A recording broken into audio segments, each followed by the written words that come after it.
अब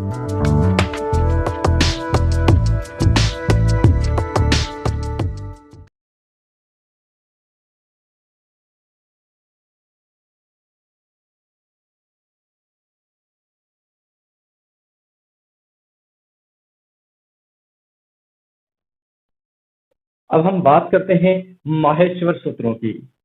तो ऐसा कहा जाता है कि महर्षि पाणिनि ने जो है भगवान शंकर की आराधना की और उसके बाद में भगवान शंकर ने जो है प्रसन्न होकर के और 14 बार जो है डमरू बजाया और उस डमरुओं की जो आवाज है उस आवाज को ग्रहण करके और महर्षि पाणिनि ने जो है जो इन सूत्रों की रचना की, इसलिए इन्हें जो है जो माहेश्वर सूत्र कहा जाता है।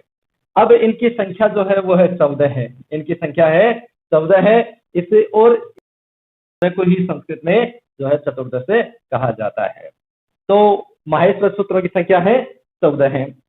तो अब हम बात करते हैं, पहला सूत्र है सबसे पहले जो है ऐ उण, ऐ ई उण, री ऋक, ए ओम, ऐ औच, हयवरट, लण, यमगणनम, झभय, घटधस, जबगडदश, खप छठत चटतौ, कपये, शश शर, हल।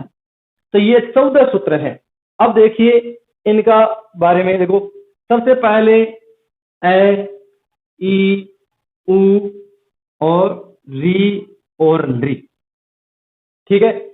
इसके बाद में ए, ओ, ऐ और औ, ठीक है।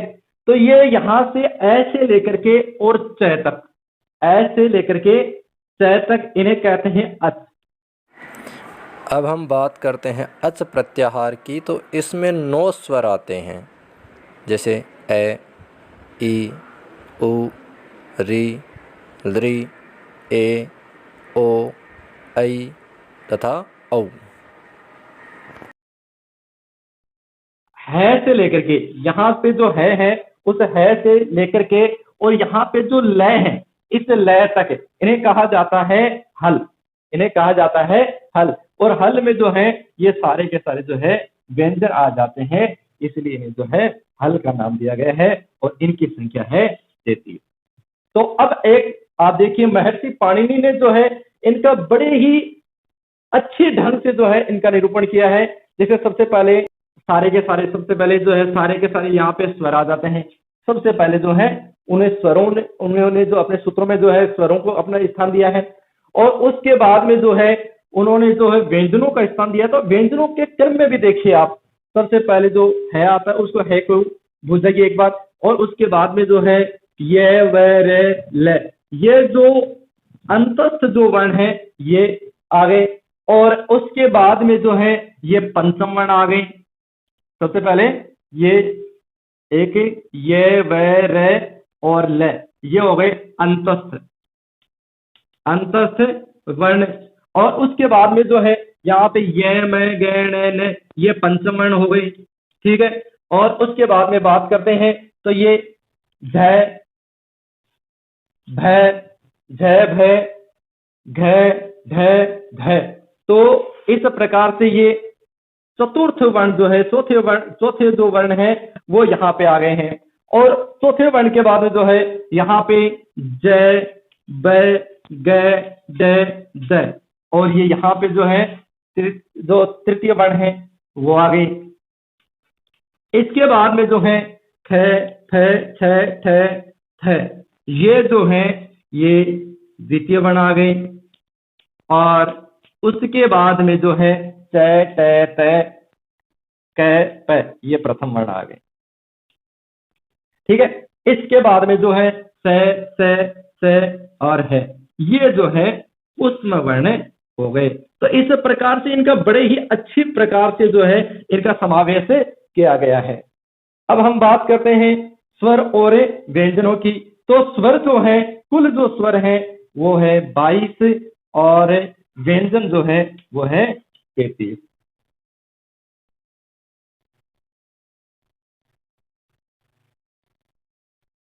होते हैं तो स्वयं राजन्ते इति स्वराः, अर्थात जो स्वतंत्र वर्ण हैं वही जो है ये स्वर कहलाते हैं।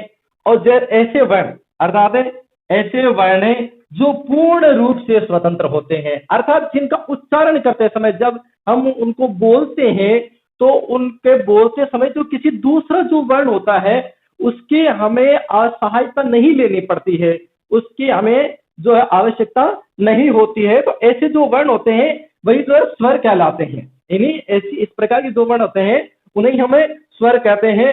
तो इनके उच्चारण किया जाता है तो इनका उच्चारण जो है वो बिना किसी दूसरे जो वर्ण होते हैं उनकी सहायता से किया जा सकता है। इनके लिए किसी दूसरे वर्ण की सहायता नहीं लेनी पड़ती है, इसलिए इन्हें जो है स्वर कहते हैं। अब हम बात करते हैं स्वर कितने प्रकार के होते हैं। तो स्वर जो है वो 3 प्रकार के होते हैं, जो जैसे ह्रस्व स्वर है, दीर्घ स्वर है और प्लुत स्वर है। तो अभी हमने बात की थी स्वर कितने होते हैं, तो स्वर होते हैं 22 स्वर होते हैं 22। अब हम उन 22 की ही बात करते हैं। तो यहाँ पे ह्रस्व स्वर है, सबसे पहले ह्रस्व स्वर है, इन्हें मूल स्वर भी कहते हैं। ह्रस्व जो स्वर है उन्हें मूल स्वर भी कहा जाता है। तो इनकी संख्या है 5, इनकी संख्या है 5। तो अब ह्रस्व या मूल स्वर होते कौन से हैं, अर्थात जिन स्वरों का उच्चारण करते समय, जिन स्वरों का उच्चारण करते समय जो एक मात्रा का समय लगता है, जिन वर्णों का, जिन स्वरों का उच्चारण करते समय एक मात्रा का जो समय लगता है तो वे कहलाते हैं ह्रस्व स्वर। अब इनकी संख्या होती है 5, जैसे ए, ई, उ, री, ली। ठीक है, तो इनकी संख्या होती है 5। अब हम बात करते हैं दीर्घ स्वर की। तो दीर्घ स्वर कितने होते हैं, तो दीर्घ स्वरों की संख्या है वो है 8। दीर्घ स्वर जो है वो है 8 है। और दीर्घ स्वर होते कौन से हैं, जो जिन स्वरों का उच्चारण करते समय 2 मात्रा का समय लगता है, जिन स्वरों का उच्चारण करते समय 2 मात्रा का समय लगता है या ह्रस्व स्वरों की अपेक्षा जो है दुगुना समय लगता है, तो उन्हें कहते हैं दीर्घ स्वर। अब दीर्घ स्वरों की संख्या 8 है और 8 को संस्कृत में कहते हैं अष्ट। तो इस प्रकार से जैसे आ, ई, उ, री, ए, ओ, ऐ, औ। ठीक है, तो ए का दीर्घ हो गया आ, ई का दीर्घ हो गया ई, उ का दीर्घ हो गया उ, री का दीर्घ हो गया री, और इसके अलावा जो ए, ओ, ऐ और औ, ये 4 और होते हैं। तो अब इनकी बात करते हैं। तो ए जो है ओ है, ऐ है और औ है। ठीक है, इनको जो है हम संयुक्त स्वर या संधि स्वर भी कहते हैं। क्यों, क्योंकि जो है ये दो जो स्वर हैं उनके मेल से बने हैं। जैसे ए और ई के मेल से जो ए बनता है, ए और उ के मेल से ओ बनता है, ए और जो ए है उसके योग से, उसके मेल से जो ऐ बनता है, और ए और ओ के मेल से औ बनता है। तो इसलिए इनको जो ये तो 4 जो स्वर हैं इनको संयुक्त स्वर या संधि स्वर भी कहा जाता है। एक बात ध्यान रखना है कि यहाँ पे जो लृ है, जो ये लृ है ये ह्रस्व ही होता है। लृ जो है ह्रस्व ही होता है। दीर्घ केवल इन 4 का ही होता है, लृ का दीर्घ नहीं होता है।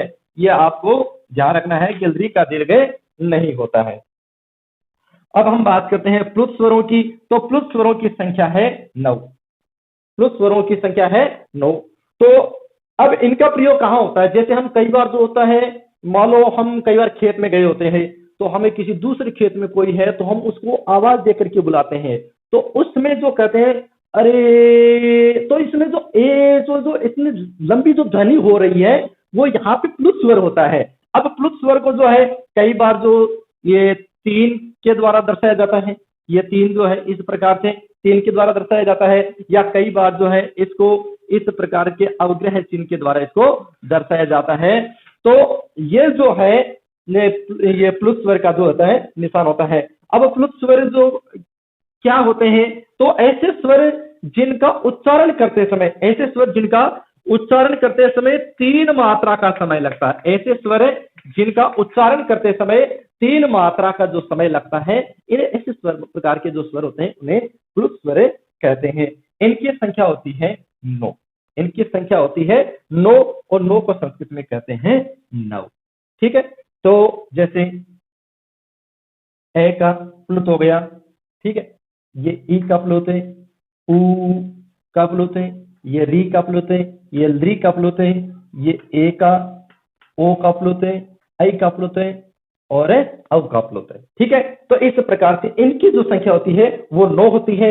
तो 8 तो यही हो गए जो दीर्घ स्वर है, वही जो होते हैं इसमें प्लुत में भी होते हैं इस प्रकार से। तो लेकिन एक जो है ये ली, एक जो है ये ली है, तो ली का भी जो है प्लुत माना जाता है, ली को प्लुत भी माना जाता है। अगर ली को प्लुत नहीं मानते हैं तो इनकी जो संख्या है वो 21 रह जाती है। तो इस प्रकार से जो स्वरों की संख्या जो होती है वो 22 या 21 मानी जाती है, जिसके कारण से ही जो कुल जो वर्ण है उनकी संख्या में जो फर्क आता है, जो 63 या 64 बताई जाती है, वो इसी के कारण से बताई जाती है। कई जो व्याकरण है वो जो है इसको ली को प्लुत नहीं मानते हैं और कई के द्वारा जो है वो इसे ली को प्लुत माना जाता है। तो इस प्रकार से इनकी जो संख्या है वो होती है 21 या 22, और 21 या 22 होने के कारण से कुल जो वर्ण है उनकी संख्या हो जाती है 63 या 64।